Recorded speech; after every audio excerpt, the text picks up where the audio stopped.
जो आप देख रहे हैं ये एक पौधा होता है हमारे यहाँ, विशेषकर पहाड़ों में बहुत होता है। इसको कहते हैं पाषाण भेद। पाषाण का मतलब होता है पत्थर, और भेद मतलब पत्थरों को फोड़ के जो निकलता हो। और इसी का दूसरा नाम पत्थर चूर है, और इसी का नाम अजूबी है। और एक बहुत कॉमन लैंग्वेज में गांव में इसको बोलते हैं दर्दमार का पत्ता। दर्दमार का पत्ता इसलिए क्योंकि इसके पत्ते को पीस के गुनगुना करके गर्म करके कहीं पे भी आपका फोड़ा हो और सिस्ट हो जो पक नहीं रहा हो, बॉयल हो, छोटे छोटे दाने निकलते हैं और उभार हो, सूजन जिसको बोलते हैं, उसको गरम कर पीस के गरम करके अगर लगाया जाए तो वहाँ का दर्द ख़त्म हो जाता है। और ये तो बेसिकली होता है पथरी के लिए, क्योंकि ऐसा माना जाता है कि ये पत्थर को फोड़ के निकलता है और हमारे अंदर शरीर में किडनी में जो पथरी होती है, पत्थर में से स्टोन, उसको फोड़ के बाहर निकाल देता है। हम लोग इसको कई रूपों में प्रयोग करते हैं, और गाँवों में तो विशेषकर इसका दर्द मार का पत्ता का ही नाम ज़्यादा चलता है।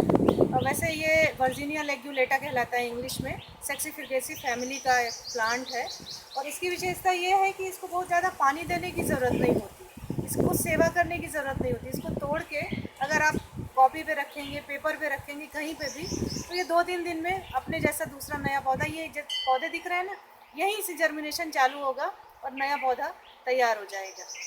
तो पेट की जो बीमारी है और यूरिन से संबंधित, जिनको पेशाब में थोड़ी जलन होती है, दर्द के साथ होता है, रुक रुक के पेशाब आती है, और ये नाभि से नीचे वाले हिस्से में जो जलन होती है, और विशेषकर महिलाओं में बीमारी, कमर में दर्द बने रहना, सफ़ेद पानी सा आना और खिंचाव, पीसीओडी आजकल लेडीज़ की एक बीमारी कहलाती है उसमें, तो और पथरी में, पथरी में एक खाली पेट इसके पत्ते को चबाना चाहिए।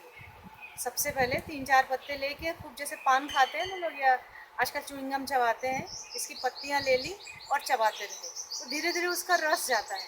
तो रस जाके हमारे अंदर डाइजेस्टिव सिस्टम में मिलता है, और उस पथरी को जो है अंदर किडनी में या कहीं पे भी उसको डाइल्यूट करता है, और यूरिन के साथ ये बाहर निकाल देता है। और जितनी भी किडनी से रिलेटेड बीमारियां हैं आजकल, नेफ्रोटिक सिंड्रोम जिसको कहते हैं, किडनी सिकुड़ रही है या छोटी हो रही है या इन्फेक्शन है, और क्रिएटिनिन किसी का बढ़ा हुआ है, यूरिन से रिलेटेड जो परेशानी है, रुक रुक के, मैंने बताया कि दर्द के साथ पेशाब आना या रुक रुक के आना या कमजोरी लगना, इन इन सारी चीज़ों में इसका तो घरेलू प्रयोग हमेशा से होता आ रहा है।